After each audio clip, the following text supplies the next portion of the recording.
Hey guys, happy Valentine's Day. Of course, I'm wearing red for Valentine's. I have to be a little cliched, even though I'm single, but like, hey, I can be in the spirit of Valentine's for everyone watching. And I wanted to do this video to just give some quick advice for people celebrating or not celebrating these days. And like, not these days, this day. Valentine's is just one day. But I wanted to just talk about how, of course, like any other like special day or like a anniversary or something, like Valentine's can also be a little bit of a like pressurized day for OCD sufferers.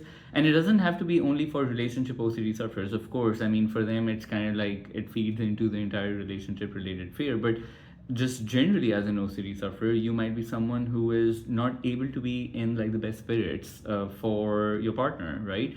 You may even have, I don't know, existential OCD, or you might even have health OCD. But because you're so like caught up in your own fear and you're so scared right now, is that you're therefore you're just like kind of like resigned and removed from everything, and you're not motivated to even, I don't know, go out for dinner or something like that.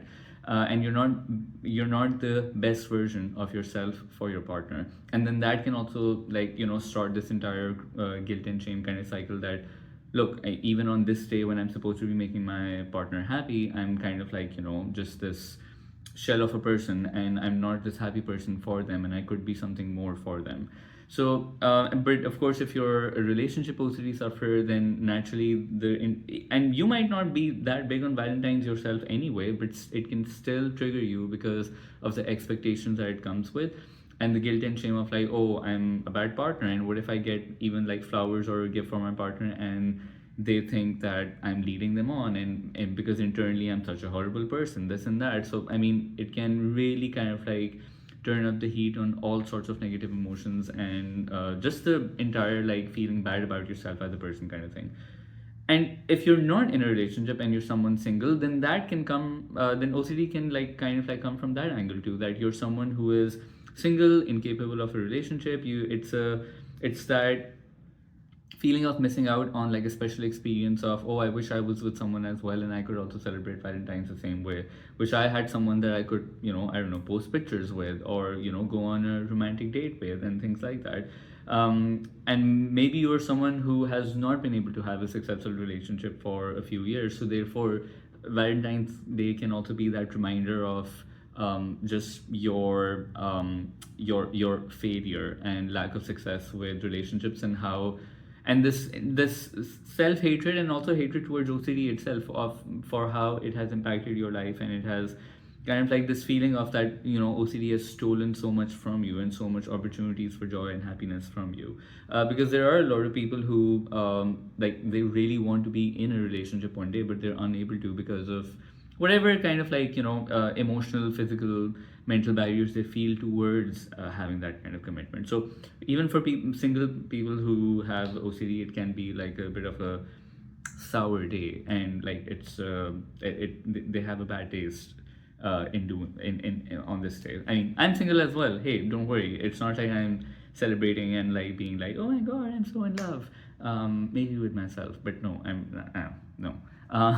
But it's something I just want to quickly touch on this is just some advice for both people who are in relationships and for people who are single right now. So people for who are in relationships, I think it's really important that you do try and make that effort, even if you're feeling demotivated and you're not feeling as excited, or you're feeling terrible as a person. Do try and put your best foot forward over here, because if you're going to be in a position of like, oh, I don't feel like it, I feel like I'm not interested in this relationship, and feeling that guilt and shame that you are having thoughts about maybe breaking up with your partner and still you having to do something nice for them, that's exactly the feeling that you should go towards, because being resigned and removed is only going to fuel that feeling even more for you, and that's not going to feel good at all, right? Or and neither for your partner, to be honest, because then they're also obviously going to be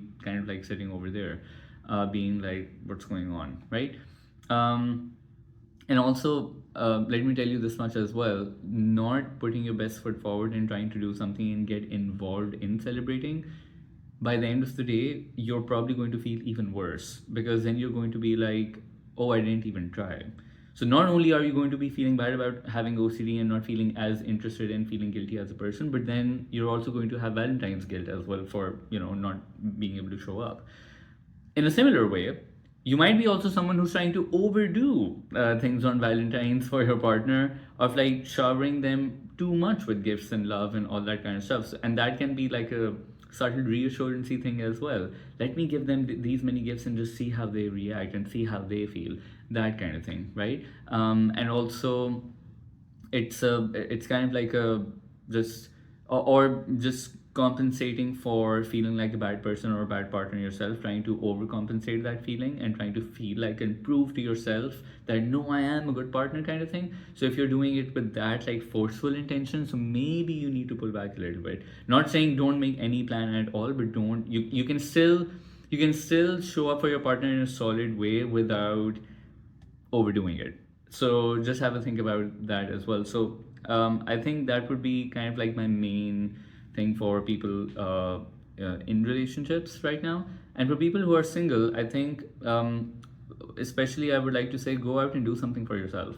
Uh, like, don't sit at home and wallow in like, oh my god, today is horrible. In fact, might be a good exposure as well, in fact, to go out, and because everywhere there will be some Valentine's Day offer, promo, or people who are on dates having balloons and flowers and chocolates and dinners and things like that. So, I mean, in some way, it can be also good exposure, but also don't sit at home and wallow in just feeling lonely, because that's also not going to help you either way, right? You're basically going to then be scrolling on Instagram and just feeling like, oh my god, like I'm not in a relationship right now. I feel so lonely. So don't do that. And also, kind of like get involved in maybe celebrating your loved ones in relationships, right? And by that, I don't mean crash their dinner that they're having with their partner. What I mean is that even like, sending them like a good message, or sending them a message of like, hey, happy Valentine's to you guys, hope you guys have a great day, or something like that. Because when you're feeling really lonely, and also at times really just jealous or envious of other people getting to have that kind of experience, we can become very like, go into our shell and just like not do anything about it and just be quiet and like seethe silently. Not a good feeling and not a great thing to do for you. So definitely, in trying, because sometimes like you have to like acceptance of things like this doesn't just come from trying to think about it. It's also you behaving in an accepting way. That's really important over here. Even if at heart you don't feel happy for them, and same for like being happy for someone else. Being happy for someone else doesn't have to be like a, oh, I genuinely like emotionally feel happy for them. It can also be reflected through just how you act with them or what you say to them. And maybe that's behaviorally you have to practice that, and maybe that's what matters on that front. So do that, because you don't want to be like a, I don't know, like a bitter Susan sitting at home just like, feeling like, oh, like other people are enjoying and I'm not. Don't do that. So I think that can be, and also accept that maybe today will just be a bit of an extra hard day compared to other days. And it's just one of those, just that date on the calendar that makes, just like Christmas. This is just that date on the calendar that makes things a little bit extra heated for you, and not in a good way, or maybe in a good way, who knows. But just have, yeah, I think working on some of those perspectives and just taking things for the ride on this day is going to be extra important. So that's all I want to cover for today. Nothing too deep and insightful for now. I mean, or maybe this is deep and insightful for you as well. But just some insights, just some tips, and just some overall like coverage of like what this day can be for people. And if you're celebrating, happy Valentine's. If you're not in a relationship, also happy Valentine's. And yeah, I just hope you have a great day and hope you get to take something away from this video. Take care. Bye, guys.